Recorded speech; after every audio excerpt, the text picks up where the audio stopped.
Yeah, for sure. On that, your pain bit, do you have any massage balls? I don't, no, Yeah, I or don't like a have any. tennis ball, a golf ball, anything like that really works. And then just lying on the ground and putting it there and like putting your back into it. It's really freaking healing. I've, I've Uh, heard that like lacrosse balls are the right thing to use. And I was using a tennis ball for a while. I should try to get back to doing that as well. It's just in the last day or so, it was literally just a flight home from Miami and then all yesterday and then woke up this today. It's just as bad. I mean, it's like, it's weird. It's like I move my arm and all of a sudden it's like, oh, like shooting pain. I'm like, it feels like a piano wire going down through my shoulder. It's the weirdest thing. I know what it is. But You caught the virus of Bitcoin maximalism, which is kind of like yeah, tumor. just attached itself to me. It's like, feeding off of me. It's funny because like being around 15,000 people excited about Bitcoin, you know, it actually kind of reminded me like every single vendor there had like a lightning setup, you know, and I'm like, it reminded me that that's pretty damn cool. Like there's a lot of evolution happening in the Bitcoin space that those of us that have like got too frustrated with Bitcoin are like, whatever, we're going to do our own thing. We're sick of waiting for you maximalists, you know, can't even agree on block sizes. Like you don't even have any on-chain governance to do anything. Let's, you know, but it just kind of reminded me that, you know, Bitcoin is still the king. You know, I know we've had some discussions about this on Twitter and stuff as well, but there's still, you know, the front runner. It's not always the best technology that wins. It's not always the best, you know, governance or community that wins, but it's still like they're the ones that have are first through the door, you know. And then today, like what a historic day, El Salvador, you know, it's now a currency, a straight up legal tender. And that's Bitcoin. Bitcoin did that, you know, like many others will come through the door after, I'm sure. But you know, just kind of a little bit of a reset to go, man, how many projects have I been involved in? And how many projects have I seen more so that have taken a whole lot of money and basically in the end didn't do a whole lot of good, you know? And that's, there's some validity to the kind of like tone vase maximalism of like you're stealing from people if you're promoting anything other than Bitcoin, because so many of the projects essentially did it. They took a bunch of people's money and they worked really hard and they built a community and they tried to do good. And then eventually, you know, what happened? So it was an interesting thought process for me to like, be like, you know, I love all these projects I'm involved in. I think they're super important. I think they have better technology. I think they have better governance. I think they have better, like all kinds of stuff, but that's not always what wins. You know, it's like, how big is your network? How big is your layer zero of community that believes in what you're doing? And being around 15,000 people, you know, it was clear that they've got some momentum going, you know.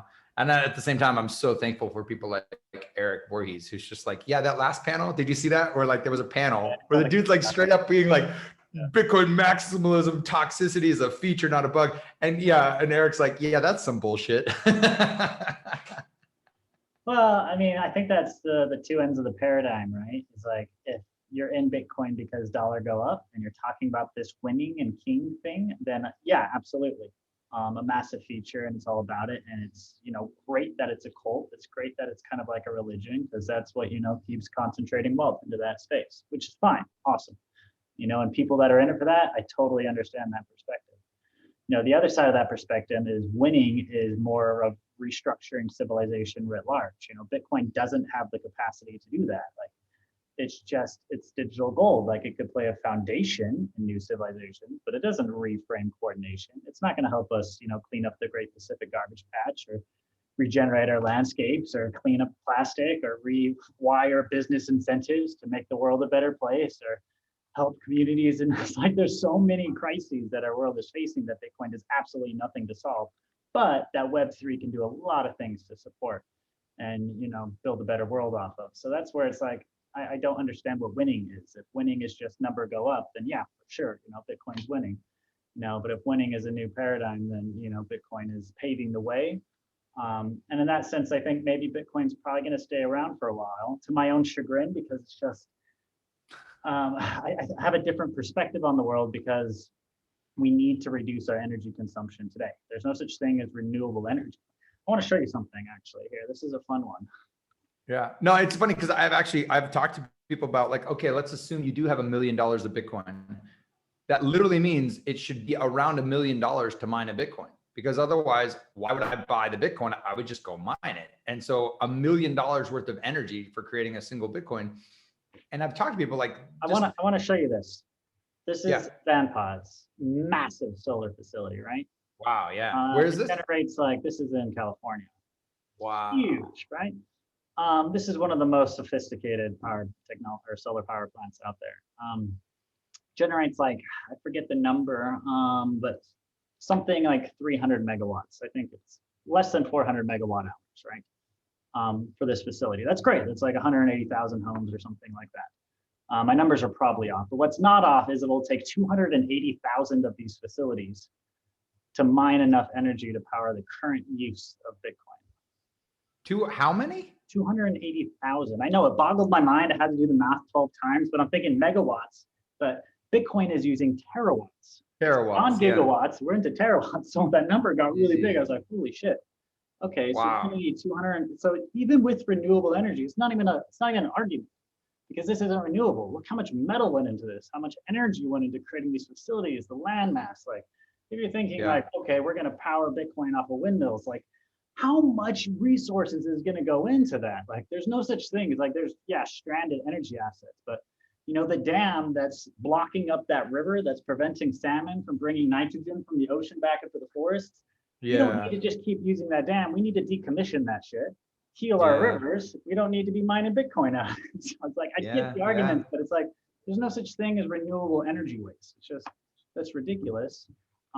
Anyway, so that's you're familiar like cradle to cradle and that whole thing.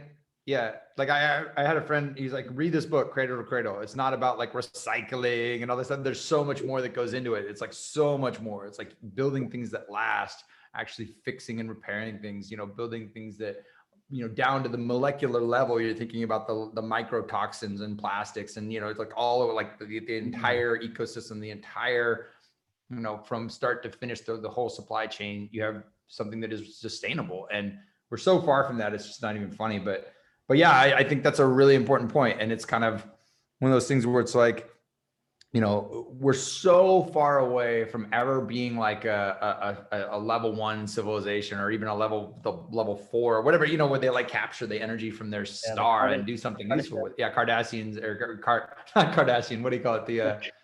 We'll call it the Kardashian scale for the fun. That's the problem. Humans are on the Kardashian scale as opposed to how much Botox do you have? We're stuck on the Kardashian scale, So it's funny to me. One of the things I'm really enjoying lately is thinking about the consciousness container required to sustain ourselves and the planet and everything, and recognizing, like, as much as I'm a technologist, as much as I like to build these systems and build communities that are behind them, I'm really just being drawn to I want to spend so much time understanding awareness and consciousness, being less wrong about my true nature and the true nature of reality. And that has led me to some really interesting, I've read a book called Enlightenment Intensives and connected with Satyen from warriorsage.com, and like some of the cool stuff he's doing, and thinking about like, if the true nature of reality is maybe a little bit different than what we actually think it is, if we are actually energy, there is this oneness, it's all kind of this Maya illusion type deal. Then another way to think about it is this: take an atom, it's 99 point, how many nines? 13. Nothingness. Yeah, lots of nines. Yeah. If we really want to impact as our experienced reality, where should our focus be? Probably not on the teeny tiny bit that we think is real, because all those nines, that's what's real. The nothingness is what's real, and connecting into the void or the infinite or whatever language or words you want to use, but going inward to another related topic. Do you know John Breitbart and Emerald? Do you know them? They're an amazing couple. Definitely need to connect you with them.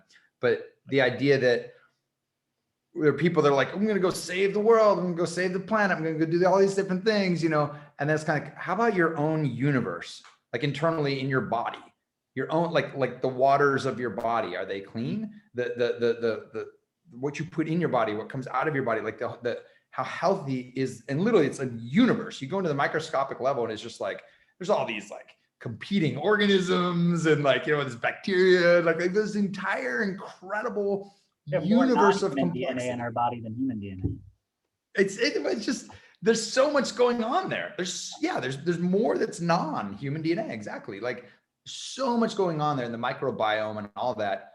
And it's like, I see sometimes people can't even manage that at all. And it's like, okay, wait, like a child, do you think, we're going to give you management of a planet or a full ecosystem when like you haven't even figured out this temple that we gave you as your body?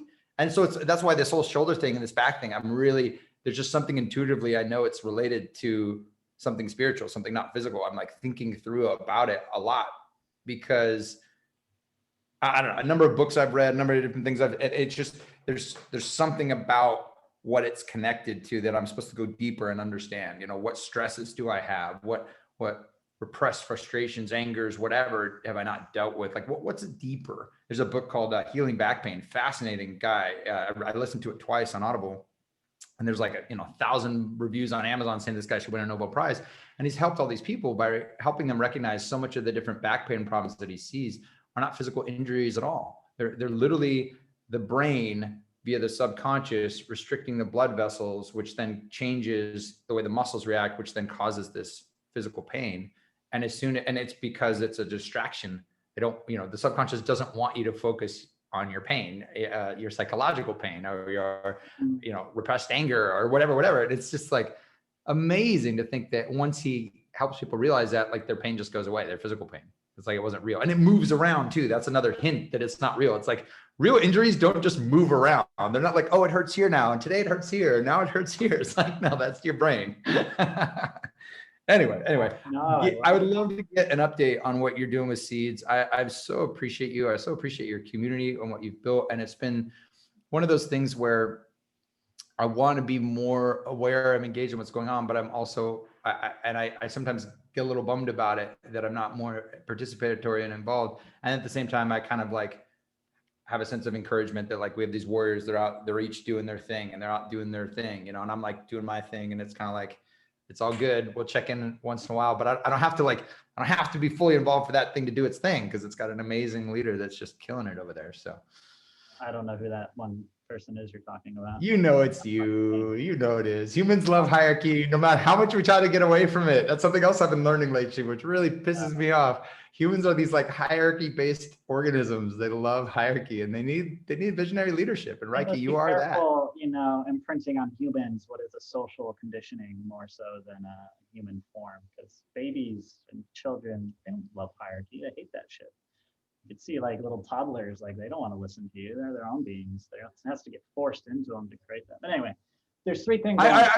Please, no, keep that coming. Keep that coming, because I've been in that place most of my life as a voluntarist, labeled a voluntarist, labeled an anarchist, or whatever these other words and labels.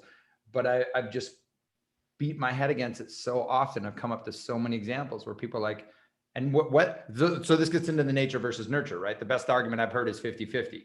That's the best argument I've heard. It's like somewhere around there, whether you listen to Steven Pinker, you listen to, whoever you listen to, they come around to somewhere around there, like Sapiens or whatever. There's all these books on this stuff. And the idea being that it almost doesn't matter whether it's conditioned or natural. It's like people thrive, whether we like it or not, in today's day and age with structure. And so now I'm kind of going, okay, that's why I think the Eden OS stuff is so interesting, because it's like, if they need hierarchy, can we give it to them without violence? Can we make it full right of disassociation, full voluntary? But yeah, beautiful example though. As children are developing their brains, they're just like, look, I'm my own being. I'm going to do my own thing, but they still want that mom and that dad too, though, so. You've triggered like 15 different points. I'm gonna. I know. Great. No, but I think they're all kind of a little bit connected. You're talking about taking care of the temple. I think some of the structure it's a symptom of our lack of ability to really think and consider. I mean, how we're taking care of our bodies and the food that people are eating, like our brains aren't really working. So I think we love hierarchy. Well, not we. I think some people are wanting hierarchy when they go into very chaotic systems where it's going to take a lot of mental energy or a lot of trust, which is also something that's lacking, is the ability to just step in and trust the flow that's unfolding in front of us and not have to know everything and trust that signal. So, you either got to trust that signal, or you got to have the computational energy to like manage the chaos and like find order in your life. Without either of those, we look to other leaders to offset that, responsibility. So I think, humanity is becoming more docile. Maybe this was even by design, I'm sure some people can come up with all sorts of reasons, that it was an intentional process of dumbing down our collective capacity so that we would be more docile and susceptible to leadership and being subservient to that. Well, you said something real quick that I so love and I want to highlight. You caught yourself and said, instead of saying we, that's so beautiful, Reiki. That's so amazing. It's so important. Like I hear that often where people are like, well, we did this when they talk about their government, this violent entity or, whatever, this hierarchy. And it's a beautiful recentering in that you and I don't want hierarchy. We don't, you and I, we don't have to say we because because there's a lot of humans like us that are like, no, I want individual personal responsibility. I want community. I want structure, but I want aligned structure that, doesn't take away from the individual. And so it's just a beautiful little catch to be like, the language you use matters because it changes our thoughts, which changes our actions. So powerful. Oh, and there's so many things. Triggered another one. This is where I think kind of humanity is going through right now. It's the same with the, human development. You start off fully dependent.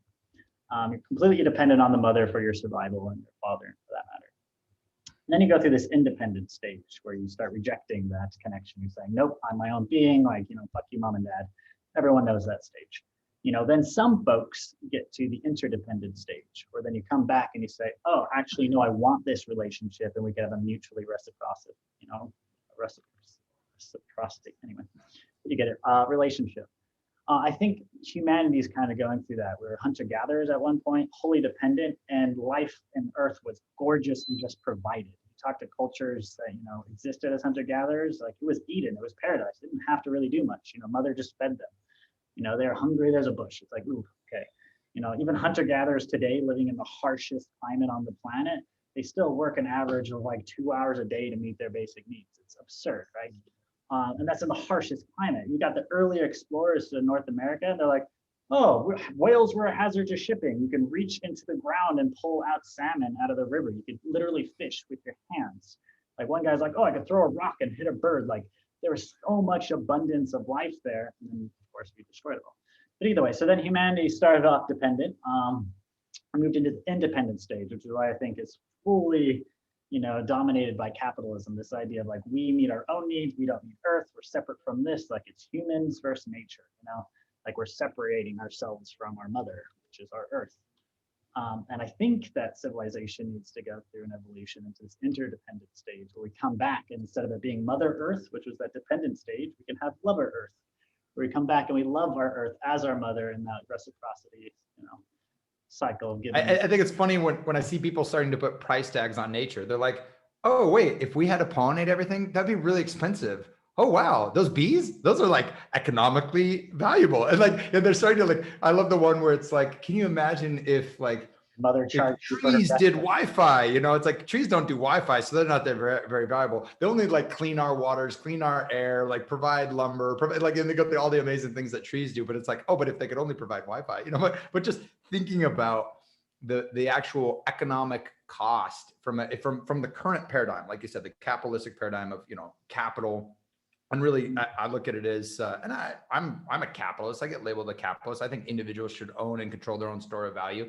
I have no, problems with that as much as I want it to be conscious. Meaning, if I have been a steward, I've been granted resources to steward, I want to make sure that I'm doing them in an effective way. And I want to make sure that the resources are being stewarded by the right people. Even in like the tribal kind of hunter-gatherer example you're giving, my little understanding of that is that there were people in those tribes that were stewarded as the chief, and they would become such by even in a gift economy, by the amount they would give away of the resources that were entrusted to them. That's how they would gain that notoriety in the community. Is they were good managers of resources. And it's like, and to me, I think that could be a kind of rebirthing of the concept of capitalism. And this is more like Rifkin's book, Towards a Zero Marginal Cost Society. And it talks about kind of like the evolution of this whole thing. It's not just capitalism, not socialism. It's this new thing where there's this abundance through zero marginal cost, and getting to a point, I think, where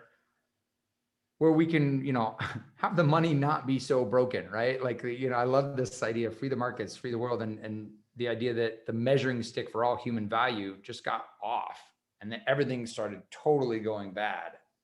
from the late 1700s on. And it's like, if we can bring that, nudge it back to like actually get back on track with how we measure value,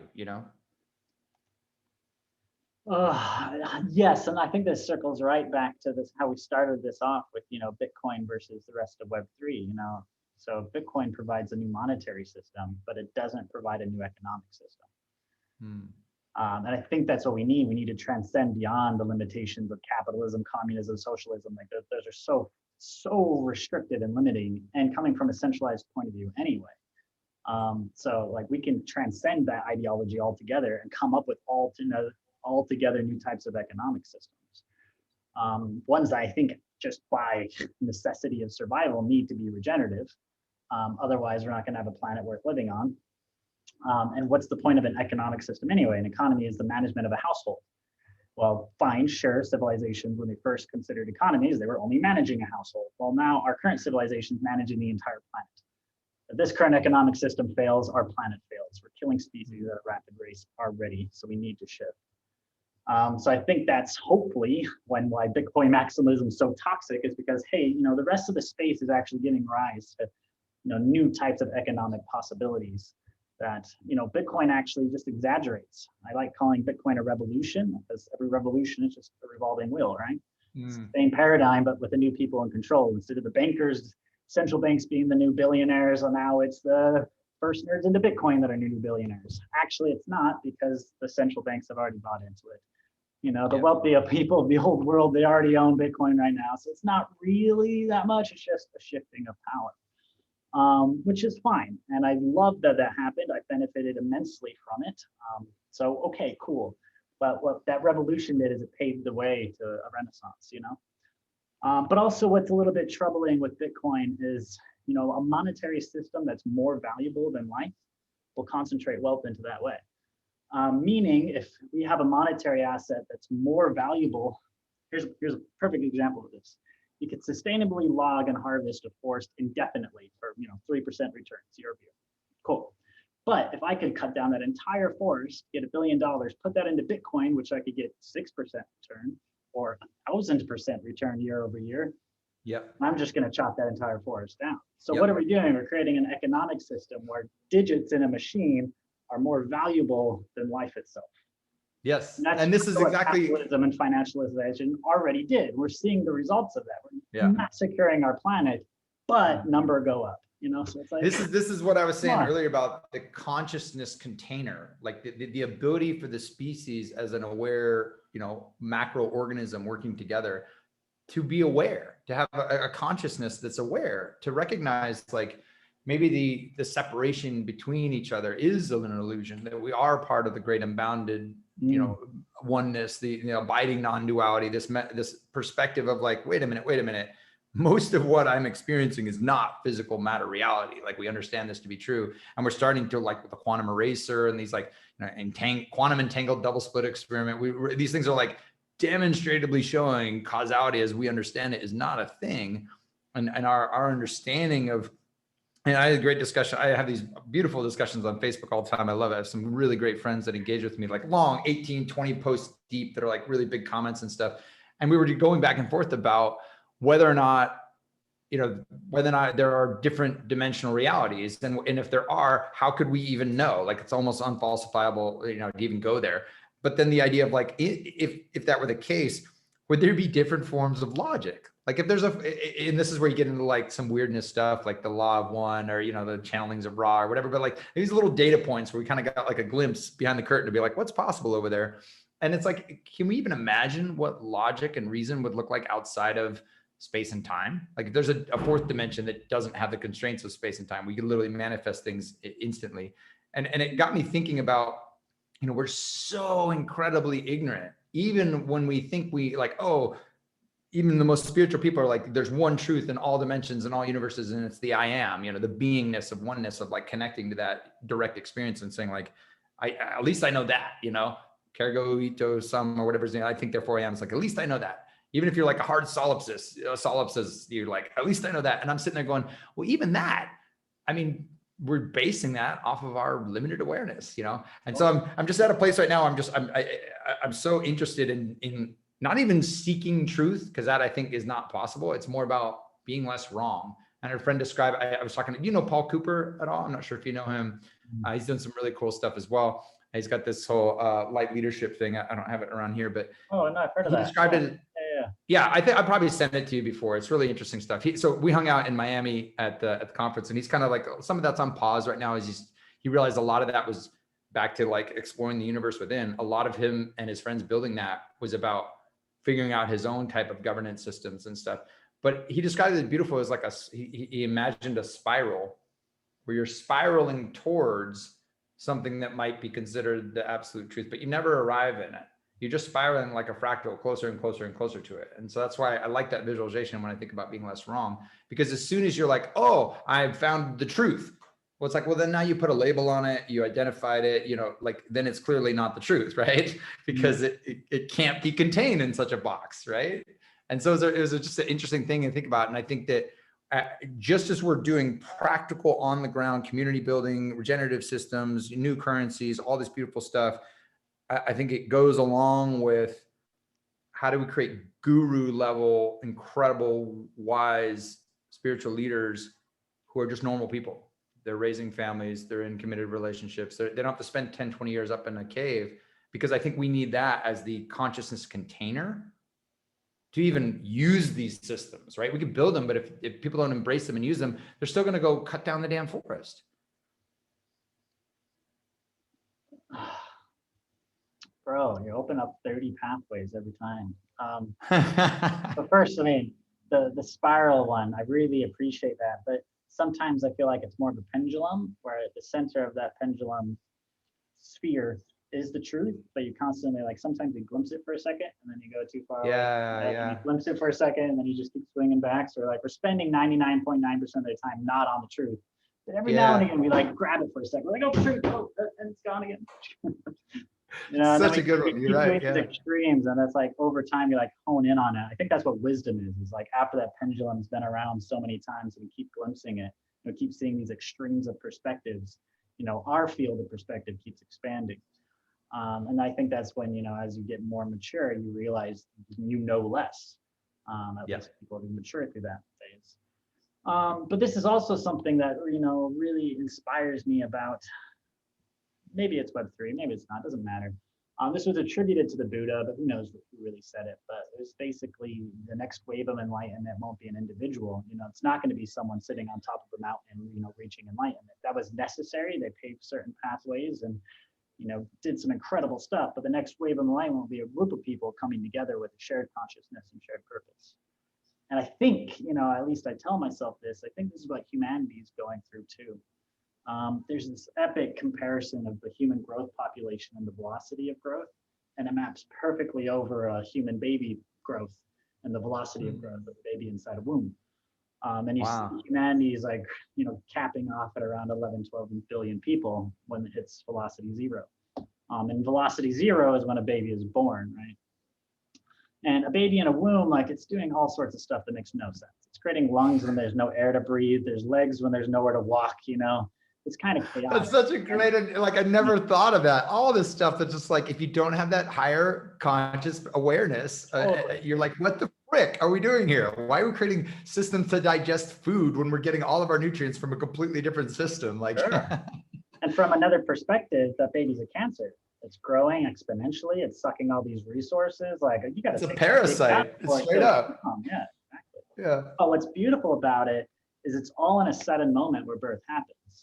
You know, 9 months of gestation, and then it's this like 12-hour period where everything happens, and then the paradigm shift. It's not a gradual build up, then it happens all at once, and then you're in a new paradigm. And I think that's kind of what humanity might be going through right now. And again, what's, you know, Bitcoin paved the way for, but it's inadequate at doing. But everything it like, you know, provided with the rest of the decentralized world, I think it's giving us the tools to create this new meta-human, where we can start organizing at scale and creating new systems of, you know, coordination, thoughts, connection, resource management, creating all sorts of different organs, where instead of it being, you know, different nation states we're all competing, we can start acting as, you know, a unified humanity with the shared purpose of, you know, healing our planet and acting in syntropy. So I think that's kind of what's, you know, really exciting to me, and what I feel like, I got pulled out of the forest doing fasting. That's being a hippie a few years back before I got into crypto again. Because my first wave of crypto provided me that freedom to go live in the forest and just, find myself and be weird. But I think once that kind of happened, my realization was, okay, myself is the rest of this earth. I can't take care of me without taking care of the rest of the planet. So how do I do that? There's no, like, I was having the thought of isolation. I will be a community, we'll have our island, we'll grow our own food, it'll be really clean, like our little town, it'll be perfect. The rest of the world's going to hell, that's fine. But that's kind of like, I'm going to live right here on my left wrist. Doesn't matter that my right wrist has cancer. Like my left wrist, that's where I'm going to focus my consciousness. It's like, well, no, it doesn't. It doesn't work like that. Yeah. So that's what's really exciting to me about this space, is like that collective evolution component. And that's what, like, DAOs, they're so cool, because it's like groups of people coming together and figuring out how to coordinate and scale again. Scale that coordination. And I think that's really, really where all the juiciness is at. Forget about number go up. It's more about coordination go up. And if we can figure out how to do that, then our possibilities are endless. Well, let me give a little update then for, like, I think the last time we talked is probably closer to like 2 years ago, when we were both talking about DACs and DAOs in our projects. And so here we are with EOS DAC, the project I was working on with a bunch of other people in the community. And it basically is stalled out right now. It's fully stalled out. And I want to share a little bit, just like lessons learned on that. And it was a number of things that we learned. One, the governance threshold was too high. It was like 10 of 12 to make any changes. 12 elected custodians, you need 10 of them to agree to like change code or do anything like that. And we were using that same mechanism for paying out the worker proposal payments, because the front end wasn't quite done, and the contracts for the jobs board wasn't quite done. They're up and running now, but at the time they weren't. And so we also had airdropped the governance token to a whole bunch of people. And there was a large group of people in Korea, it turned out to be, that bought up the tokens and didn't speak English and didn't have a connection to our mission and goals. Like they didn't really seem to care much about a community-owned block producer or a DAC enabler, or somebody building a DAC factory like we did.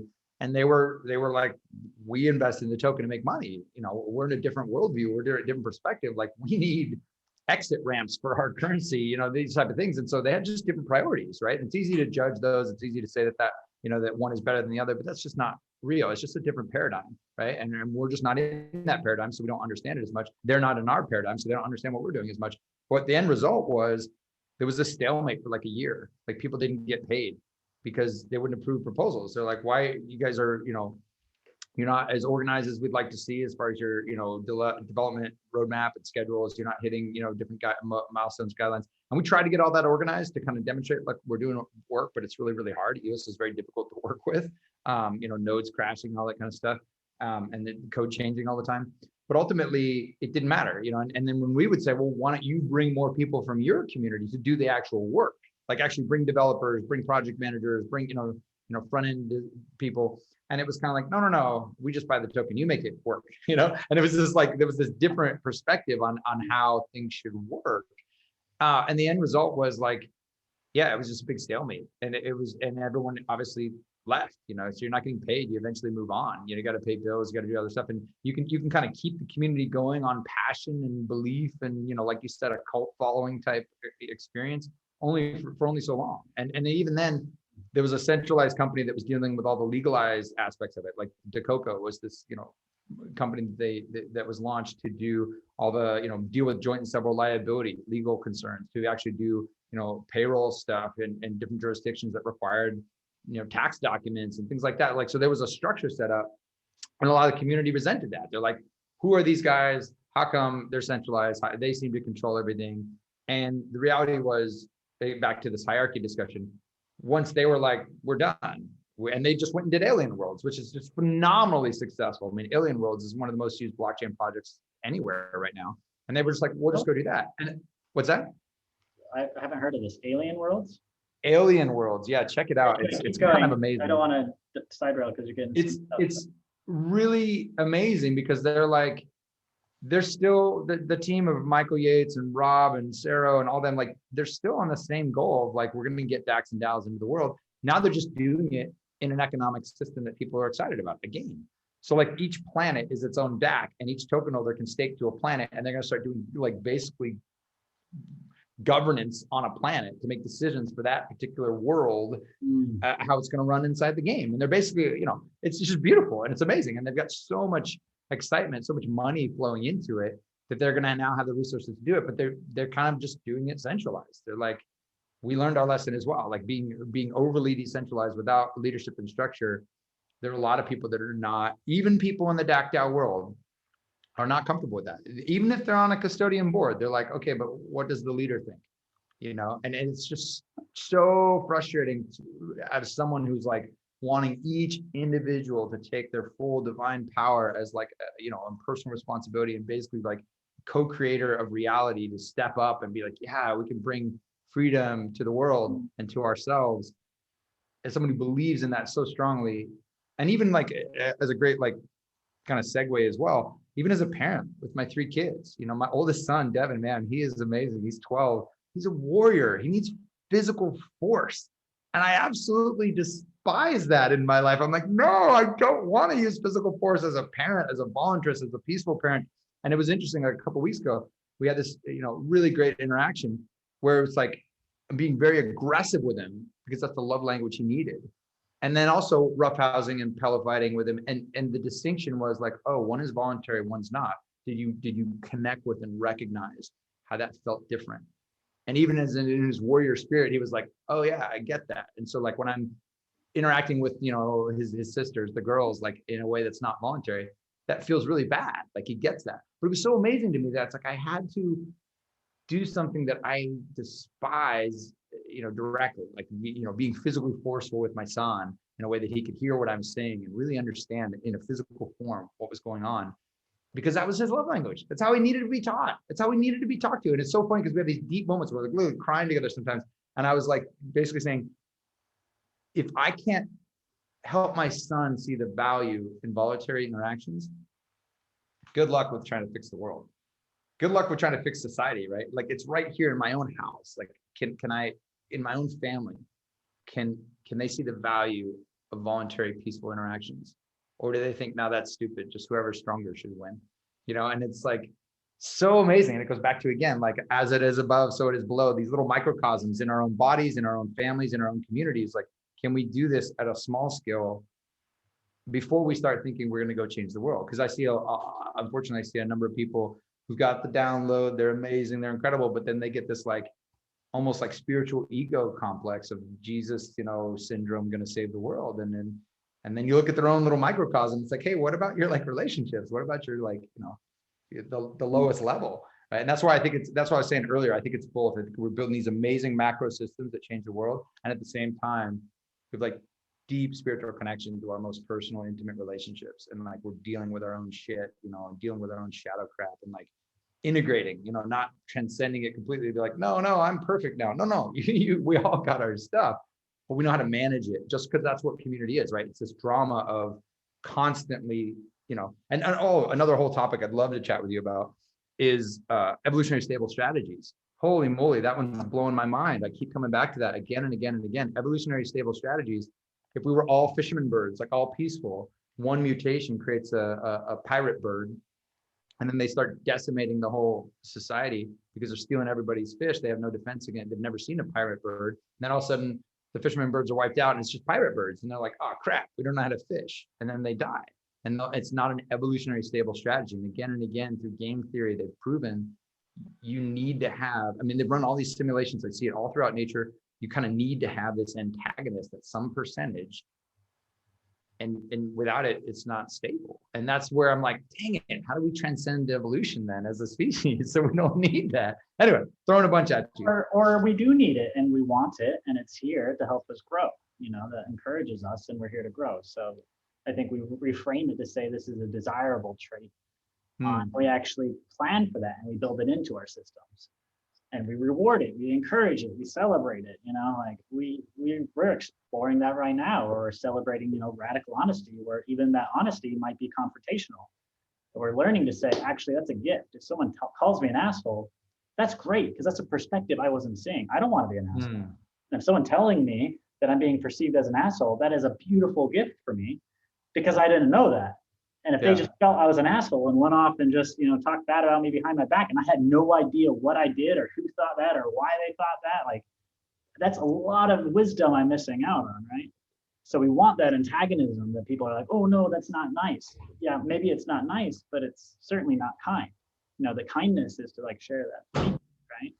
The lion is doing a kindness to the gazelle herd by like taking out the weaker ones, right? And making them all stronger, providing it so that they don't overpopulate and take out all their food source and kill them all, So absolutely, I think we need these things. And I think we need that healthy competition where we consciously design that into the system, But anyway, like, yeah, this is all well and good, but if we're not taking care of our microcosms, then we can't even spiral out to take care of the rest of it. So I think you kind of nailed it.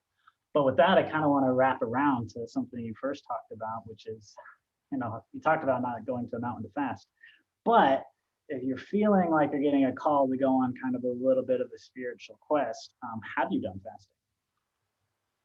What's that? Happy what? Have you done a fast before, like an extended?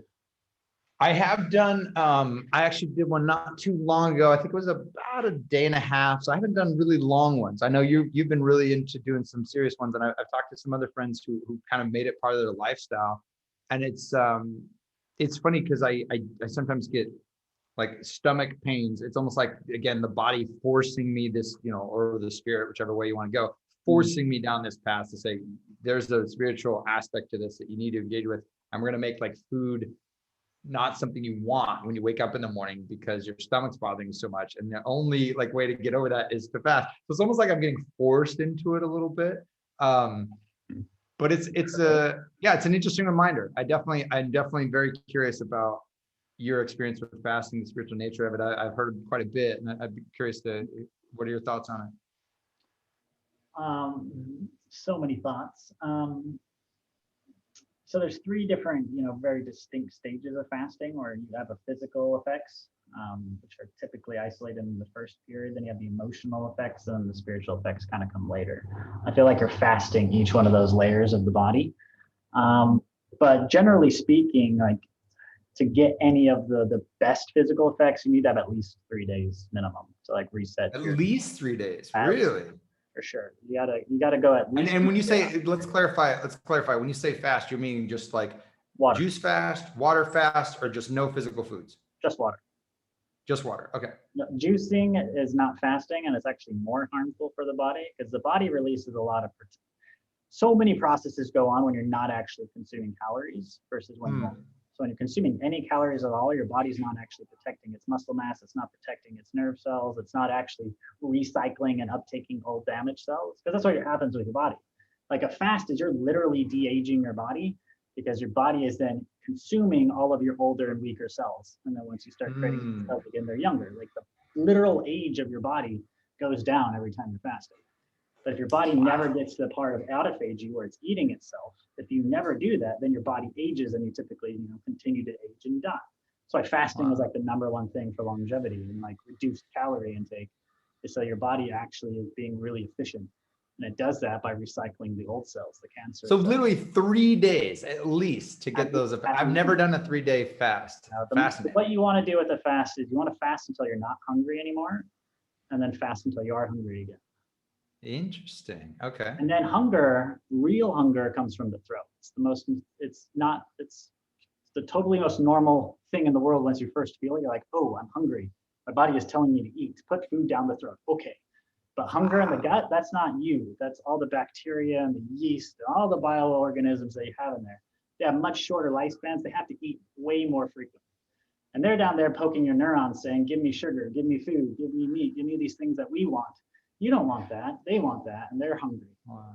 And then they mess with your emotions, So that's where we get hangry. Like you don't need to eat. They need to eat. So that's why you got to fast until you're not hungry, because then all of them have rebalanced. You've killed all the excess ones. They've kind of like everyone's guts are out of balance, but fasting helps bring it back into balance and rebalance those populations.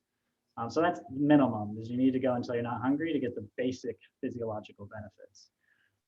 But then you're going to go through this phase where your body actually shifts to detoxifying.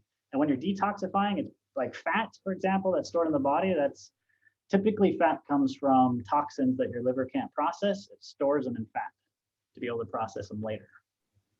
Did I lose you? Okay. No, I was just a little bit unstable, but I'm back. Yeah. Wow. Like some Fascinating. people who lose fat too quickly can die. This has actually happened on a couple of fat loss, programs. They're like putting them on these like supplements and stuff that force their body to shed fat, and then people die. It's like, oh, you can die. It's just an unleash of a bunch of toxins. Is that what it is? Because their body was overloaded with toxins too quickly. And wow. Amazing. It's the same thing with fasting. Like people don't, generally speaking, like people with any muscle mass at all on their body, if you died from starvation, you didn't die from being hungry. You died from a toxin overload most often. It's very, very strange. That's why you got the little yogi, little Indian dude who could fast for like 7 months at a time, and he's got skin and bone on his body, but he could fast forever and live. You got an American who's 100 pounds overweight, and they go 3 weeks without food and they die. It's like, how does this work? But either way, so as your body starts like breaking down fat and like releasing toxins, you're gonna feel like shit. And that's where a lot of things gets confused, because you're like, oh, I'm feeling terrible because I'm not eating. So if I eat again, I feel better again. Oh, fasting was bad, I felt bad. It's like, no, you were detoxifying, and those are coming back into your bloodstream and you're letting it out. And when you ate again, your body shifted away from detoxing to processing food again. So then you stop processing out all the toxins, you stop feeling that, and you're like, oh, I feel better. So it's really kind of backwards in your mind. You actually want to feel terrible because that's your body actually processing all of that out. You'll feel better again after you get through it. But anyway, there's a whole lot of things you got to understand before going into a fast, so you can like appreciate the craziness of going through it. But generally speaking, it's all about listening to the body. It's a reset. So what you want to do is you want to, really pay attention to what the body's telling you at every step of the way. So like opening up your tongue and seeing all the white stuff every morning when you're waking up, like that's your body processing out all of the bacteria and toxins and everything else. You literally see it and you can like pull it off your tongue. It's disgusting. But that's emblematic of your entire digestive system. It's looking like that, all the gunk that's coming out. So you want to also go on a fast until your tongue is clear, because that's when your body says, okay, we're done processing out all of the toxins in this. Like we've reached the end of what we're going to do this fast.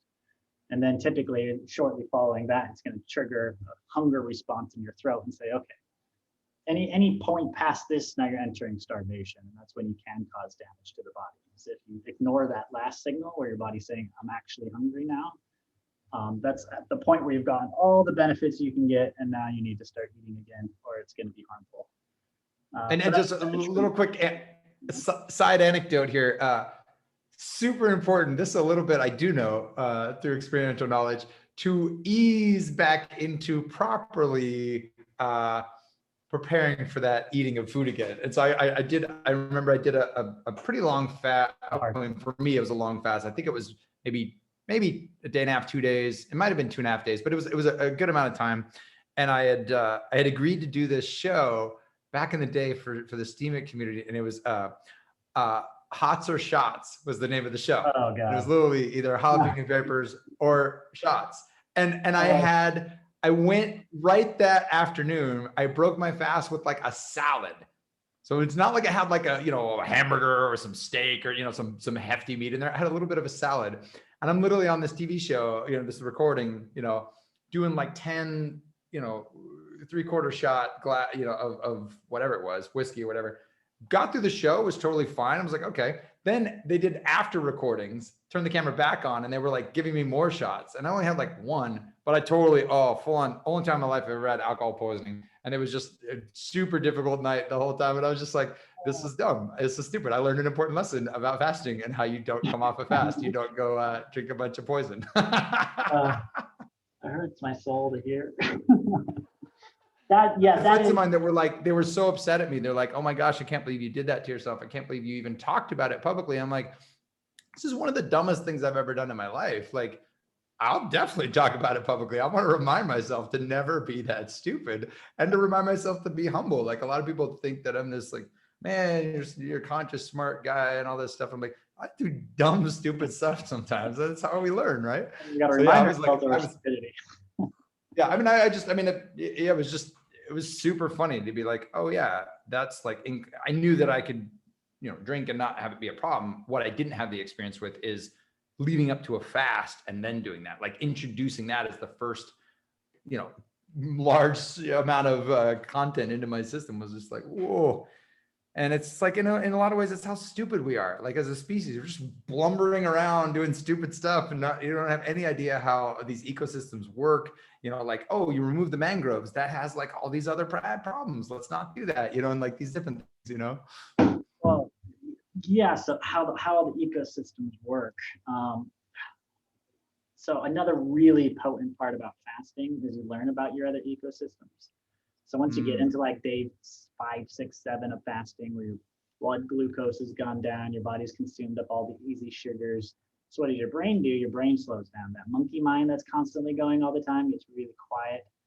And all of a sudden it's like that point you can drop into if you take like an hour to like meditate and finally find that place. Like you find it just by closing your eyes, like you're just there. Wow. It's really quiet. Amazing. And then you can realize that, oh, actually I have consciousness coming from my gut, my heart. Like these things are saying things. And then you can start listening to the different wisdom. I mean, you have neurons, you have literal brain tissue around your gut and your heart. Like these things can communicate, and they do, but they're just much more subtle. And your monkey mind is so loud, you can never hear them. So that's when you can start hearing the different wisdom that you have throughout your body. I mean, it's not a coincidence that every spiritual leader out there always starts off with, well, I went into the desert and fasted for 40 days, or I went on top of a mountain and fasted until I talked to God. It's like, it's always involved with fasting, because that's how you reduce that monkey mind, that primal state that we have, and open up to our more intelligent states, which are typically from parts of our body. Reiki, that was so good. I want to unpack that a little bit, because I think my backstory, where I was like, in a dogmatic religious environment, and then it went like hard materialistic determinism for a while. I just, you could say atheism, I guess, because my friend, pendulum, exactly. And the pendulum is certainly swinging back towards like being open to, all kinds of spiritual things and things like that. But that particular topic of these enlightened guru, spiritual leader people that had these transcendent experiences, fasting was something that my mind would connect to and say, well, see, that was just an evolutionary response, because they're realizing, oh my gosh, I'm about to die. My brain can produce DMT. Flood this system with DMT. Give them a transcendent experience. Like, get them moving again. Give them something to come down off the mountain to go tell somebody, so they'll go eat some food and survive, and reproduce, because the genes are like, we got to reproduce. We got to have some sex, And so it's just super funny to me that I kind of used that as this backdrop for a long time to be like, yeah, that means none of that was real, and then just the beautiful way you unpack that, to recognize that the number of neurons in the gut, I mean, it really is the second brain, as people describe, and in many ways, could be even considered more so. And the ability, like when someone has a teacher plant medicine, or they participate with psychedelics or something like that. I haven't done a whole lot of that, but I've done enough of it. I had one in particular experience where I really had the sense of having conversations with my body, like with the organs, and like literally dropping in hours at a time, with the eye blindfold and noise canceling headphones, like in a closed, quiet, closet. I'm not out clubbing with psilocybin or whatever, right? I'm sitting there going, I'm going to have an experience. And it was so amazing. And it's really interesting, because we started talking about the pains in my shoulder on the left. I had injuries as a pole vaulter on my shoulder on the right. And I was particularly having a lot of problem with it. And I remember having a conversation, and it was this sense of that injury, like the memory of it was related to a very prideful, arrogant time. Like I came back as a college athlete to my high school gym, and I was like feeling so special. And I did some stupid lift on a flat bench that's supposed to be on a decline bench. And I was just an idiot. And I popped my shoulder out of place, and it really screwed it up. And it was like, it bothered me for a long time. And that injury had always been with me for a really long time. And it was just this subtle sense of, I'm here again because I want to remind you, you're going to do some important things, but like, don't get caught up in that ego and pride and arrogance. Like, it will mess you up. And once I received that and accepted it, and I was like, oh, thank you for that lesson. Again, you're reminding me. It went away. Like the next day, the day after that, it was like, and it hasn't come back. So here's what's so weird about it. I have this crazy weird pain in the other shoulder I've never had my whole life. And I'm just like, what's up with that? Where'd that come from? Right. So anyway, it's super, super fascinating that we can connect into and have these conversations with the organs, and the way you unpack that, I just want to highlight it a little bit, because it's really beautiful in that there are many different ways that we're interacting, as Donald Hoffman talks about, this interface, this 3D interface. We're interacting with this holographic universe, if you will. and these different panes and, you know, systems, and it's like the desktop interface, you know, on my computer. It's not necessarily real, but it's super, super important. Like it's like, you don't just drag your, you know, life's work into the trash can. Like it's not a real trash can. When you drag it across the desktop, you know, those icons and pixels are not real. You know, it's ones and zeros on the hard drive somewhere when you're going to lose your document, but it's still important. And so I've been thinking about this as well as we're building systems and thinking about consciousness awareness and the container for it is helping people become less afraid of like being less wrong essentially about their own interface of reality, and recognizing like, okay, there may be some deeper spiritual when I say spiritual, I can just say non-physical, you know, all those nines, you know, something in that space, the non-physical space that's subtle energy important. Space. Yeah, that is something that is relevant and important to our experience as alive entities, that might even be eternal, that might even be infinite, and or the null, you know, depending on how you look at the swing. That is important. And so that's why I love spending time talking about fasting, talking about these practical things we can do within our interfaces that, as you just beautifully described, connect us to something more transcendent, something more infinite, something more true about our own nature, you know, that letting the monkey brain not kind of cloud out all the other conversations going on. Oh, it's beautiful. Anyway, continue, sir. Continue. Oh, God. Or we've only touched the surface of this, but I think human civilizations have followed that same kind of pendulum thing where we take an exaggeration of one type of technology. I think we're doing that with artificial technology now, or other civilizations that have not done that. But we had other civilizations that have, at least this is my belief, taken it to the extremes of organic technology. You know, what I mean by that is, you know, some people have like rare occurrences of being able to tap into some of these abilities, but we haven't been able to hone them. Like we might have a telepathic experience one time, we sensed something, we had a knowing, and then, or we thought someone was going to call us, and then they called us right then. It's like, holy shit, that was real for me. I know that was real. It wasn't just a coincidence, right? Maybe it was, you know, like fine, maybe that is true. But what I believe is that it is an ability, and we can train it, and we can consciously adapt it. We have all these genes in our body that give us different abilities. Most of them are turned off. So this is just our ability set, the realm of possibilities that a human is capable of doing, but we're so limited in what we're actually expressing and what we're actually able to do. You know, I think when we get into different states, you know, whether it's fasting or plant medicine assisted or whatever, where we can go in and like literally reprogram our DNA to flip on different traits and different abilities. You know, people who get, you know, spiritual experiences, you know, it's just more of appreciation or awareness of that subtle energy.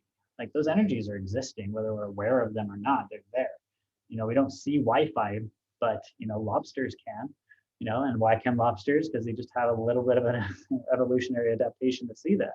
Some humans have a gene that's turned on where they can literally feel Wi-Fi. They're very sensitive to it. It's a very, very small percentage of the population, but they can feel it.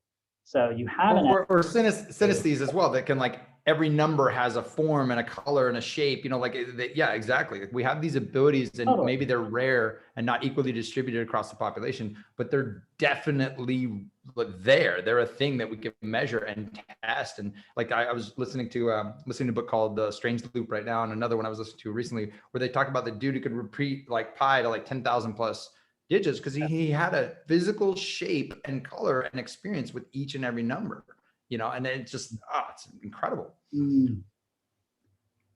Yeah, and I like to think of that as, you know, this is the realm of possibilities that we all can tap into. You know, you can consciously figure out how to manage our organic technology set that we were born with. You know, and you had mentioned that, you know, trees don't produce Wi-Fi, but I read a very convincing argument of someone who was expressing that, you know, trees actually could be an extension of our nervous system, and how one person had, like, you know, lived in this ecosystem, had such a deep committed relationship with all the plants and animals that were around her, that she had trained her frequency to vibrate at the same frequency of the ecosystem that was around her, so that the trees acted like antenna and was expanding her consciousness and her capabilities. Wow. So when she was doing all of these like miraculous things, she was explaining, this isn't miraculous.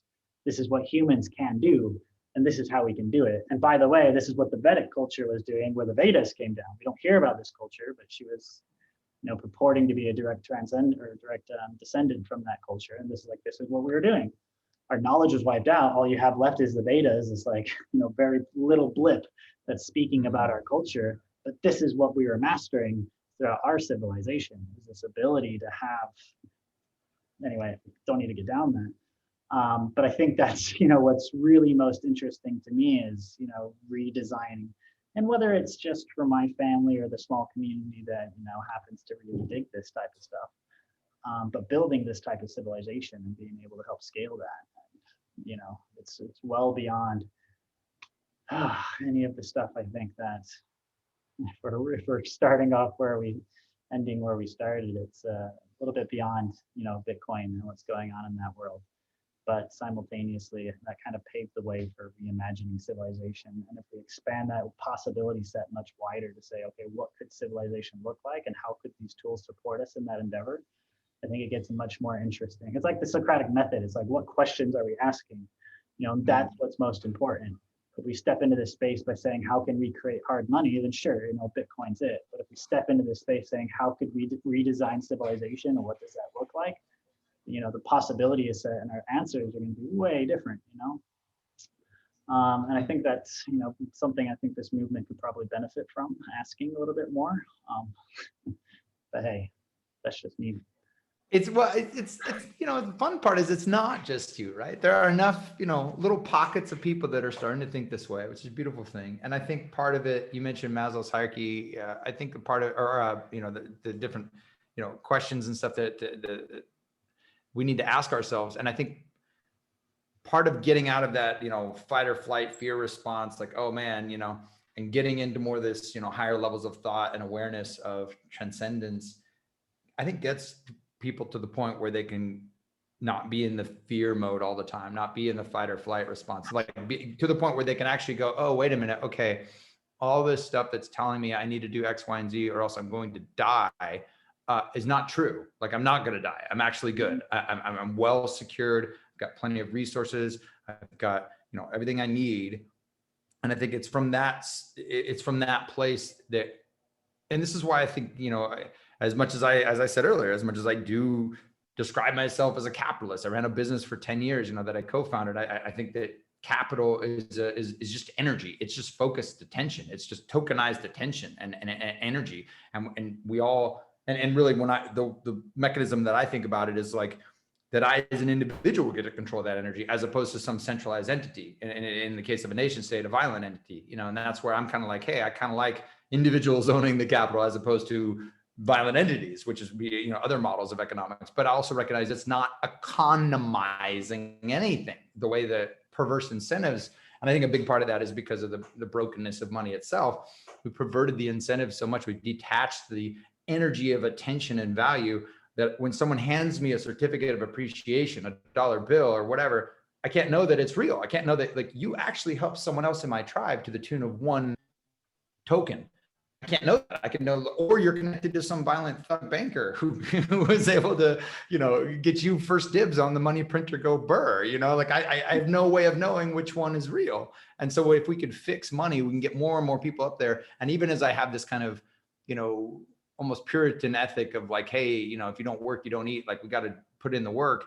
I also recognize that there's something beautiful about, I forgot exactly how Brock Pierce describes it, but it's not a universal basic income. I think he uses a universal earned income, I think might be the language he uses.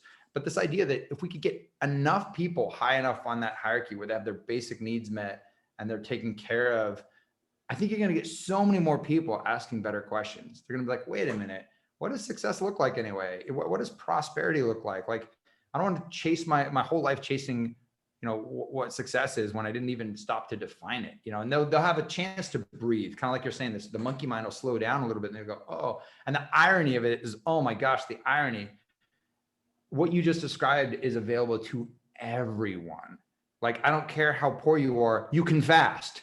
In fact, it might even be easier, right? Like, instead of going to grab a McDonald's, right, for, $1, you get a burger, you could actually sit there and fast. And it's like, it's these things that are infinitely valuable, and accessible to everyone.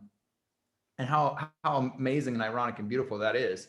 And so I think about, like, okay, what would it look like to, like, for example, today I tweeted out, the big historic day today, El Salvador, officially, their president last night, like 1 a.m, whatever it is, they passed, these legislation, so the rulers got to tell all the people what they can now do. And they said, hey, this is money now, Bitcoin is money. And that's a big deal for the whole space. But it got me thinking too, like with the project I'm working on, is I went and I registered the El Salvador FIO domain. And I was like, and I tweeted at the president and I was like, hey, dude, let's give everybody in your country a FIO address at El Salvador.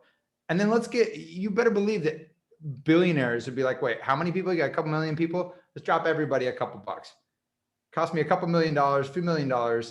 And we set a precedent that everyone gets to have money.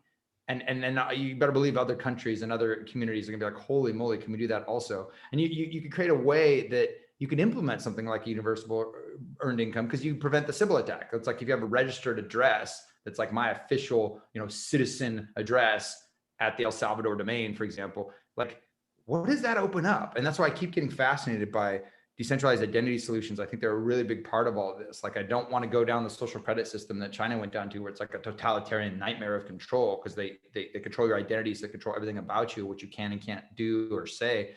But at the same time, I look at these other systems and say, hey, if we've got an abundance and all we need to do is distribute it in a beautiful way, how do we do that without one person pretending to be 1,000 people? Like the Sybil attack, the idea of like you can have one person pretend to be 10,000 people, especially in governance systems, it breaks them. When they come in and they be like, hey, my one person, one vote, but I'm 10,000 people, so I dominate the conversation. So how do we create trusted, decentralized, self-sovereign identity solutions that can't be manipulated by centralized control? And that's why I think like keychain.org that Craig Sellers is working on and others. There's Identity Foundation. Reuven Heck is here in Puerto Rico. There's like 100 companies working on the Identity Foundation, including Microsoft and a bunch of others. I've been playing around with Idena, which is kind of a joke. Those guys kind of laugh when I say Idena, but I'm having fun with Idena since like January. It's this blockchain-based identity system. You fill out these little flips. You take 4 pictures, you put them in the right order, and you create these little like CAPTCHA puzzles, basically, that are currently hard for AI to solve. And everywhere around the world, people come together like every 2.5 weeks or so, and they have these identity validation ceremonies. And you go and you fill out a couple flips, takes a few minutes, and you prove your humanity to the blockchain, and it mints you tokens. And it's like, there's all these cool experiments about identity. And I think it's important because as we become more and more digital with our expression and our experience with like Neuralink and all these other things, we're becoming more of a digitally engaged species that like we have to represent ourselves accurately online in a way that mirrors the best parts of our relationships offline, right? Like if you and I are having this great connection, it's because I know that when you contacted me, it was you. Like if you messaged me in Telegram or you dropped me a link in an email for the Zoom call, it's like, I have to know that digital representation of my friend Reiki is actually Reiki. And then those type of ways to do that, I think are going to be really important. And they solve so many other problems, such as universal earned income and things like that, because unless we can know that we're interacting with a real consciousness, it's just going to be attacked by Sybil attack. Oh, I want to have a separate dialogue with you on just that, because we're exploring that in some really cool ways and seeds that'll be fun to unpack. I'm sure you've learned a lot, and there's still a lot that needs to be done there. So yeah, I want a separate conversation on just ID. I mean, yeah, there's so much there. You get into like quadratic voting, and you get it like there's so many different ways that you could take it from a governance perspective. And how do we weight and value? I mean, liquid democracy, where you could proxy your vote to experts in different categories. Like, and you've got the other deal where, and this is a difficult thing for us to recognize, like not every vote is equal. Like, I don't want the gardener having the same vote as the, heart surgeon when it comes to like surgery on my heart, right? Like the gardener's vote is not worth as much. And I have to be able to acknowledge that and say, you're a human and you have value and you're wonderful. But in these categories, your expertise is not as valuable as someone else. And that's back to kind of the hierarchy discussion, that there are just certain inevitable differences in our awareness and ability. But at the same time, I do respect and appreciate what you were saying about when those have direct experience, whether you call it enlightened or whatever, they're not caught up in so much of the details. They just have a knowing and an intuition that is more true. And I'm beginning to glimpse that and see that. I can't claim to have experience with it directly, but I do have strong intuitions at times where it's like, yeah, I could listen to 20 more books and listen to all these great speeches and authors and debates, or I could be tapped into the source directly and really have a knowing that, okay, that's the direction we're going. And I have a confidence with it, and that's a little more woo woo, right? That's a little more out there, but there's something there that I'm curious to explore. Yeah, I mean, definitely. And I think the universe, or whatever we want to call it, I mean, there is information that's coming from the center of our black holes, if that's how you want to conceive of this, that we could Yeah, holographic universe, however, yeah. totally. And I think it has an evolutionary drive. That information is coming through and populating. And if you're preparing yourself to be able to receive that information, which is literally how our cells adapt, like our DNA has little hairs on it that pick up the fine energies that reprogram how the DNA works. And it's all biologically proved. You don't have to get into that. But the point is like if the more adept we are at being able to tap into that, the more capable we are being able to evolve and our own capacities and capabilities. And if we're not evolving, then we're either staying stagnant. And I think that's what cancer is and what mental depression is. All of these new novel forms of diseases we keep seeing pop up is, damnation, which is like the worst thing in religion, right? It's stopping. It's the stop of progression of evolution. But either way, there's a couple things that you went on that I thought was just great. And it's a good reminder to realize that we have the privilege to ask audacious questions because our basic needs are met. So I want to like just keep giving my hat off to Bitcoin for that, because it did provide a lot of people with, financial freedom that never would have had it if it wasn't for that tool. To be able to sit here and ask ridiculous, audacious questions about how to redesign civilization. So if that's all it did, then, Bitcoin did a massive service to the world. But there's something else I want to talk about, just like on an economic level. I mean, you keep saying you're a capitalist, but I don't know if you necessarily are. I don't know what those words mean, which is exactly. Those words are connected to ideas, and people have completely different ideas that they connect how I the same see words. capitalism is, and this is very different for most people and why I hate it, is capitalism is wealth accumulation. So, the big thing that like communism talked about was public and private property, or not public and private, sorry, personal and private property. Personal, yeah. Personal is like, what could you, steward and live in? Like, that's your house. Great. Your family. It's the classic toothbrush. Your toothbrush is your personal property. That's like in the ANCAP, ANCOM debates. It's always like, what about my toothbrush, And there's so much to that because, so many indigenous cultures, like, you couldn't own that forest. How is that your forest? That's an entire forest of living species there. Like, you can't live in that forest. But with capitalism today, we say, no, you can own that forest, and you can actually own that entire continent. And if you wanted to, and if we could agree on it, you can own the moon. It's like, what is this logic of thinking that you can own something like that? So that's where like capitalism breaks down for me, is it says like, yeah, that person can own the wealth and the labor of a billion people just because they had an idea, which by the way, they didn't make up. They built that idea off of all the logic and ideas and the continuation of processes that got them to that last tip of that idea. And maybe not even that. Maybe they're just born with money and they stole the person's idea and they just invested on it. And it's like, so that's like where capitalism breaks up. And the other part of it is it rewards wealth accumulation, it rewards cancerous behavior. It says in this particular culture, the more you acquire, and if you've got this hoarding, like psychopathic behavior to just attract as much as you can and hold on to it, we're going to put you on a magazine and freaking study you and say you're the best person in the world. But so let's have opposite. It's like who could give the most. And so let's like if you're a conduit for energy, let's track that. It's not wealth accumulation. Absolutely no. And I want to let's play a little devil's advocate here. I want to bounce some ideas off this because I think these are good conversations. And like I also want to talk to you about so I was at the Bitcoin conference just in Miami, and I actually got invited by this group creating something called the Roundtable Media, and they're building this really amazing, gigantic media company, and they've done it before, 0 to 150 million active users a month, in very little time. They've got the technology, they know what they're doing, really solid group, and they're like, hey, we want you to be a part of this, like right in the beginning, and they're creating an environment. They call it the Roundtable. They're creating an environment where incredibly amazing thinkers and speakers can come together and like debate these topics. We can get like the best capitalists and the best socialists, and they might be able to get together and nobody gets deplatformed. Nobody gets censored. It's just like, no, like come have great discussions, but it's invite only. Like they protect what they value. The community is going to be really sharp people. So like, this is almost an example of that. Like you gave some great, very sound criticisms of the way capitalism operates today. And then I could come in and be like, okay, well, what about this? And so for example, what about the personal property narrative of essentially as backed by, as far as I understand it, might makes right. Whatever I can physically defend is mine. And that idea that like around my personal presence, it's like, if I claim that as mine and you come take it from me and I can beat the snot out of you, then it's I get to keep it. It's still mine. One of the perspectives that I think is actually beautiful about a capital-based approach to that is it's not based on whoever has the most violence or whoever can convince other people to do violence on their behalf. They can like delegate that violence to someone else. Now I have a posse of people doing violence for me to extend and extend and extend my control physically of a geographic area. And that's kind of how we got to, you know, where we were with these, you know, violent warring tribes and things like that.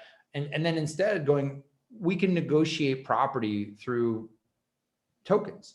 That created an alternative to violence from my perspective that says human ambition is boundless. It's going to continue. There's going to be people that want to own, you know, Mars, right? Like it's just, that's going to happen.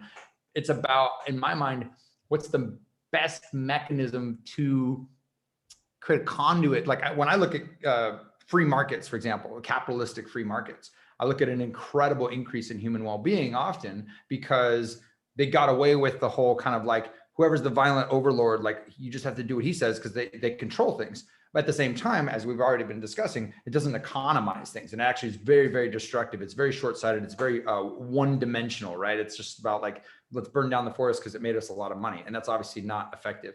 The other piece to that you mentioned, so that was the one part, is like the idea that you could tokenize energy and tokenize attention so that there could be property ownership beyond just, well, we have voluntary agreements as opposed to that we tokenize, as opposed to like, hey, dude, you know, this is my property because I can control it physically with force if I need to. The other piece to it was, I forgot there was other piece you mentioned that I was going to touch on related to capital that I think is fascinating, but I'll pause there. We could respond on that one first if you want, because I just think it's really interesting to talk about I don't know how these systems. I don't know if it's a valid point because it Yeah. just extended the force from, you know, being a personal military to the state having a military that's backing up my capital ownership of this entire territory, which is still the only reason I can control that entire forest is because if you try to go onto that, this police force is going to come and kick you off of it because it's mine. So it's the exact same thing in that sense.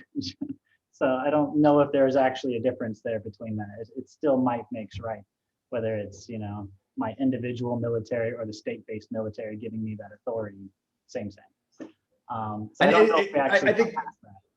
Yeah, which I think is interesting because like Dan Larimer in his book, you know, More Equal Animals, he touches on kind of the law of the jungle. Like it all falls back to the law of the jungle. Like that's the most base level. And I think what's interesting about that is consensus, the idea that conscious agreement voluntarily without coercion actually is a mechanism where you can transcend that. It's like, why did two neighbors not go to blows? Because they understand within their neighborhood and their community, no, like that's that dude's car. You can't just jump in his car and drive away with it. You know, the rest of the people in the community, the consensus is not going to allow that. They're going to go and defend the guy and say, hey, we all know that's his car. Why are you taking his car? You know, and this idea that, and this is again, more idealistic, you know, from my perspective, but I would like to think back to that conscious container. If we get people to a level of awareness, and a lot of this is back to their personal needs and Maslow's hierarchy, you get people to a certain point where they may not have to think in terms of, you know, scarcity and think in terms of like, you know, violently hoarding and controlling, but actually thinking in terms of like, oh, okay, no, I worked hard for this, I obtained it, and now I want to use it for good. And that was actually the second point I wanted to touch on. There is this kind of meme of sorts, and I'm getting to know more and more wealthy people, like in some cases very wealthy people, you know, millionaire, billionaire type people, and there's this kind of meme that, you know, they're just literally Scrooge McDuck style, like swimming in their pools of money. And what's closer to the truth, from what I've been able to observe, at least with the people that I've been able to build a relationship with, is they're incredible conduits for innovation and exploration and development. And like, they are constantly like, these are smart people. They don't literally sit there and just hold their money in their mattress. They're using that money constantly. And some of them literally have like no cash at certain points in time because they're so actively putting capital at work to do amazing, incredible things. They're literally trying to go to Mars as one example, or build, you know, sustainable, you know, solar panels on people's roofs instead of normal rooftops or whatever, you know, like, you know, I'm using Elon as an example, but he's the favorite punching bag at the moment. But still, the dude is, maybe he's a little lacking on the empathy side of things, and he's got some awareness stuff to do, but like he's still out there doing, like, we do need to become a multiplanetary species. He's not wrong about that, right? Like, so he's putting his money to work, and at great personal risk at certain points where, you know, he almost went broke, you know, and so I look at that model of like some of these rich, you know, people, they're easy to make fun of until you know who they are and they're friends of yours, and then you see what they're doing and how hard they work and how they don't sleep very much, and they're actually engaged in activities that are moving society forward. They're not just sitting on their money like Scrooge McDuck, you know? Totally. Yeah. In my most beautiful approach, I like to think, you know, they're just good players in a broken game, you know? Yeah. Good players in another game if it was working well too. So I love that. you know, They're just good players in a broken game. That's a beautiful analogy. I love that. like if you, And some of them are so sharp, they could be really good players in a different unbroken game as well. I'm sure their heart's in a place where they want to be, but that new game doesn't yet exist, right? Because, you know, some of those arguments of like all the great things capitalism's done, it's kind of like the same arguments. It's like, oh, well, militaries are fantastic because when DARPA was trying to come up with a, you know, a tool to have mass surveillance, they accidentally created the internet. So how great is, you know, the military, because now we have the internet. It's like, time out. I think we could have figured out how to do mass communication at scale if we just thought about solving that issue rather than thinking how we could do mass surveillance and just happening on a good thing, you know? So it's kind of like if capitalism gets to like claim all of the great inventions humanity made just because it like provided a financial incentive. You know, I think that's a little bit perverse too, because some of the most like beautiful things humans have made, they did it because they were passionate about it. They didn't do it because of capital and, you know, interests. In fact, a lot of capitalism prevented those things from happening rather than encouraging them.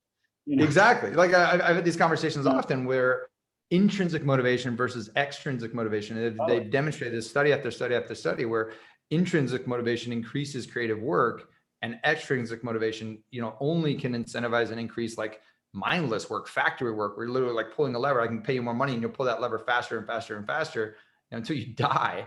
But I can't incentivize you to go make better art. Like it just doesn't work. That the part of the human, you know, experience, the soul, whatever we want to say, that creates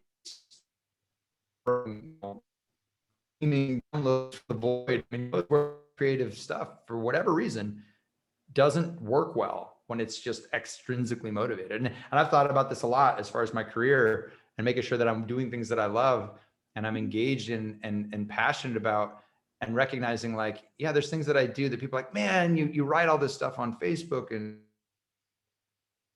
like, then I'd probably stop doing it. You know, like I do it when I'm sitting in my bed, you know, just hanging out. I'll write a quick post because it's something on my mind. I'm not thinking about getting a reward. The reward of interesting. How do we restructure society so that, you know, with automation and AI, some argue 40-60% of jobs are going away. So, you know, maybe we don't need to work with these extrinsic motivators all the time. Maybe we can structure something where, you know, we can have our needs met. We can be regenerative with the world around us and do what we love and not worry so much about the reward system behind it, you know? Oh my God. See, and these are the questions that I think Web3 could be asking and building systems for, you know? Because that's what's really interesting is, you know, and it's easy for you and I to ask these questions because we're in a state of incredible privilege due to things like Bitcoin. Well, I think it's, you know, how we show reciprocity for the universe for giving us this privilege. How do we extend this privilege? How do we decentralize this privilege? You know, sure, if we took this privilege and continue to accumulate wealth for ourselves, and, you know, fine, cool. But if we use this privilege to build systems that could decentralize this privilege to more people and give them similar opportunities, then I think that's the most beautiful thing we could be doing with our privilege. At least that's my opinion. I love that. I want to reiterate that. I want to say that again. Decentralizing, distributing, and honoring the universe for the gift of privilege by spreading it and making it available to others. That is beautiful. I really, that is a conversation about privilege that I would love to see happen all over the place. That is beautiful. Oh, maybe we can start that in the Web3 world, you know, like with our newfound privilege and abundance, you know, how do we decentralize abundance rather than, you know, accumulate it? Because last piece, and then I think I'll probably close on this because I hate bashing on Bitcoin too much, but it's like the absurdity of we're literally celebrating wealth accumulation. Every time MicroStrategy comes in and buys up another $500 million of Bitcoin to put it in their coffers indefinitely, it's like, they own 2%. Not even, I don't know how much they own, but I think they own like 1% now. Anyway, 1% of a money supply that will ever exist by one company. Like, imagine if that did become the global currency. Like, imagine one company owning 1% of all euros, dollars, yen. Like, what the hell? Like, that would result in the most intense wealth accumulation the world has ever known. Like, even Block One, like, how much do they own right now? If they never sold, or Satoshi for that matter, they own 5% of the currency supply that will ever exist. It's like, so like, yes, Bitcoin's fantastic. However, holy shit, it has some pretty serious flaws that we have to talk about and design better systems for, and treat it like a bridge and be very clear that this got to be bridge technology, because it's not going to result in a more beautiful world. It'll result in a world with massive wealth accumulation, massive winter. I don't need to do this. Sorry. No, I think it's worth being said. No, it's worth being said. And I think at the same time, what I do love about, this community, and when I say this community, I don't just mean the Bitcoin maximalists. I mean the crypto community, is that there are a lot of great foundational thinkers here. They're still here. I mentioned like Eric Voorhees, for example, going like, yeah, that's BS, that, like there are people that are in it for the freedom. They're actually in it for the freedom. There are still enough people that, and a lot of them have gotten, raked over the coals for their stances on that, but I think there are people that are recognized, like, yes, there are things to work on. And I mentioned earlier, Lightning Network, and recognizing that there's a lot of cool things that can be done. My concern there is, having my, 10 years experience in the payment space with acquirers and payment gateways, merchant account providers, bank accounts. It's like, I start looking at all the layers that are part of Lightning, and I'm kind of like, looks a little similar, like, are we just reinventing the old system? But it's just, I think the idea that what really does matter, I mean, you mentioned MicroStrategy. It's like, there are a lot of shareholders, right? That's not just one company. And if they don't do good according to their shareholders are going to get pissed, and they're going to go somewhere else to get exposure to Bitcoin, as an example. Mm-hmm. And there are, but it's centralized, it's custodial, it's all these things that we're trying to move away from. And so I think there are some interesting perspectives in terms of how we can get people access to this new economy, and just like you said, as a bridge to something better. And this idea that, like, okay, you're in now, you get it, you can actually separate, just like we separated church from the state, we can separate money from the state. And Bitcoin might be the first real example that people can trust, and they can say, okay, it's volatile, it goes up, it goes down, it's kind of crazy, but long-term trend, it's pretty amazing. And then once they get into that mindset of, oh, what is money? Oh, it's shared storytelling. It's just the belief of a group of people with consensus. It's shared delusions, in essence. Once they get to that jump, then they're like, okay, well, now I'm in this new undiscovered country. I'm in this new land. Like, what else is here? They start looking around and they see seeds, and they're like, whoa, what is that? It's a full nonviolent government. It's like this incredible regenerative system of people building cool communities and working out their differences and their conflicts without, violence or threats of violence. And they're using smart contracts in really effective ways. They're rewarding people who are adding value. It's like, whoa, that's cool. And they start looking at other things and seeing like, oh man, that's more efficient, more effective, doesn't use so many resources. You actually have on-chain mechanisms for coming to consensus on stuff. And so I think it is a bridge, and it is part of getting people up that hierarchy where they're not freaking out about food and shelter and clothing, but they're starting to ask the good questions.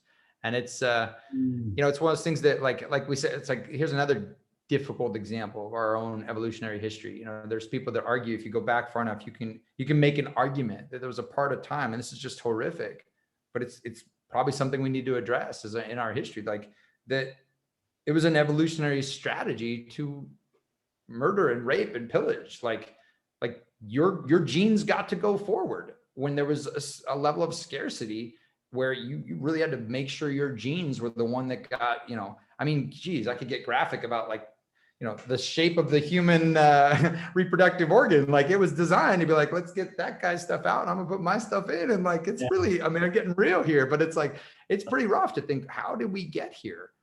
And as horrific as that is today, being able to honor that and say, you know what, that's what is. We can't change that. It's what happened. It's what got us here. It's not pretty. It's not, it's pretty ugly, but we can at least say, hey, we can do better now.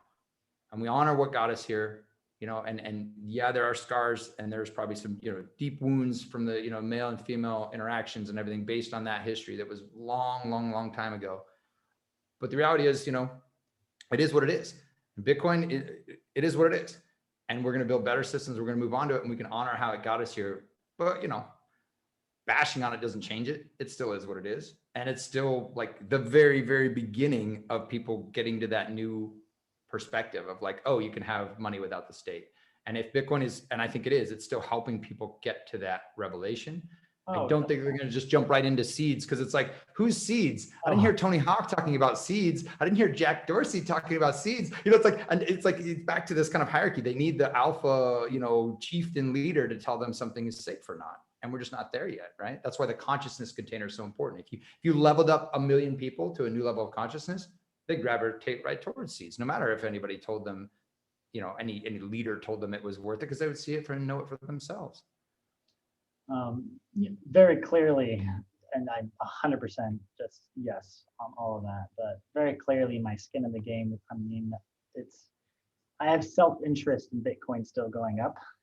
Most of Hyper Treasury is still sitting in Bitcoin right now. Like, I don't benefit from bashing on Bitcoin, but I do benefit from talking about the challenges that we need to evolve from. So that's kind of why I keep doing it, is because, it isn't the endpoint, and fuck seeds isn't the endpoint either.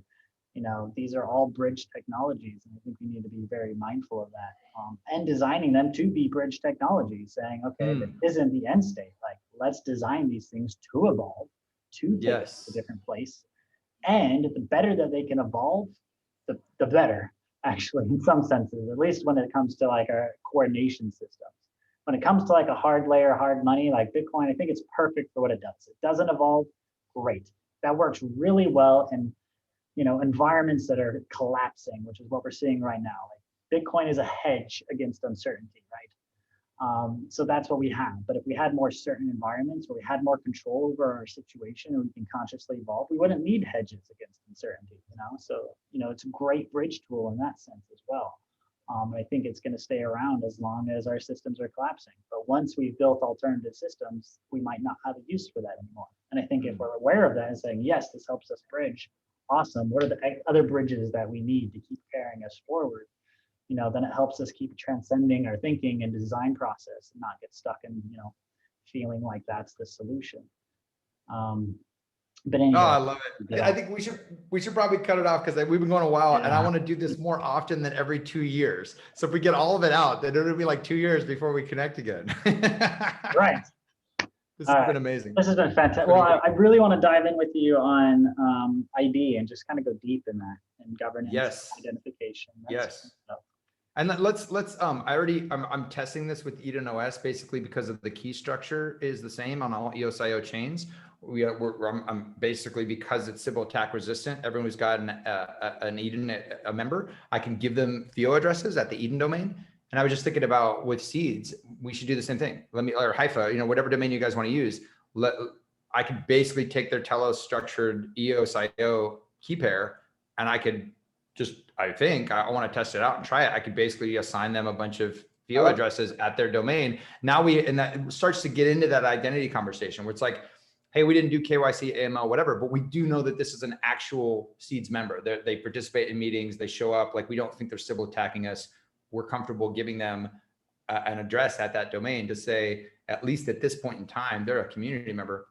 So if they send a FIO request for payment of work done, or they, whatever, like we can airdrop a token on them and know that it's actually going to benefit our community. These type of things.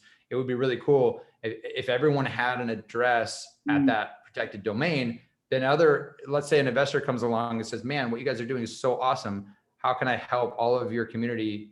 One of the boxes that they could check as far as helping is, airdrop $20 to everybody, right? Like you could do that. You could actually, if you had that kind of registered FIO address at that domain, you could just be like, hey, everybody, because you're awesome and you're part of this community, here's $20. And when you have a FIO address, because I've got into it and I actually made one forever ago. But I don't use it because I don't use a lot of other things outside of seeds and hypha because it just takes up more of my time.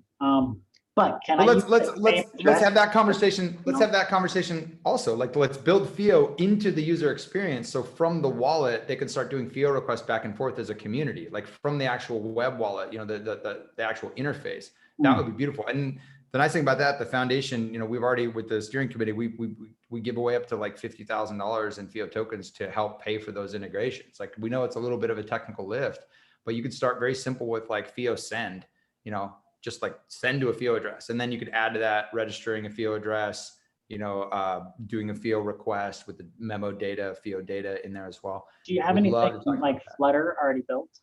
Like, what's that? Do you has anyone done this for a Flutter app?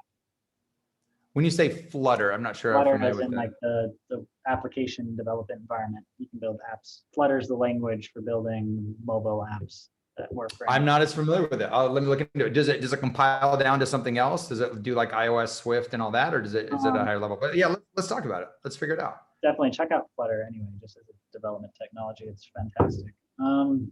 Cool. Well, anyway, let's do that in the next conversation. So let's just keep this going. And like, actually, it would be nice to sit down with you and just literally get it done, because I like to be efficient like that.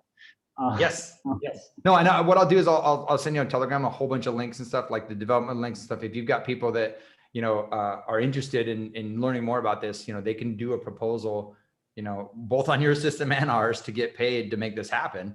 And then we could, we could fully facilitate any type of education, or, you know, create a shared group where they can ask all the questions they want, but it's all open source. It's all available. Anyone can do it. It'd be awesome. And you did record this, right? I'd love to get this video and throw it up on YouTube and just share it. This was a super fun conversation. Yeah, let me actually end it now.